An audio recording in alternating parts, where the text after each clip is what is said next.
ॐ सोमनाथाय नमः। ॐ मल्लिकार्जुनाय नमः। ॐ महाकालेश्वराय नमः। ॐ ओंकारेश्वराय नमः।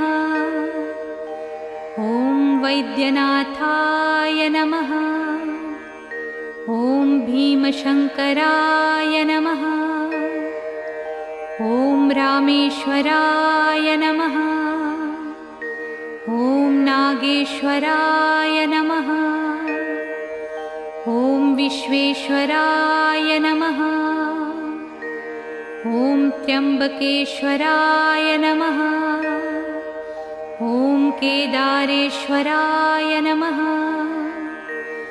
ॐ भुस्मेश्वराय नमः।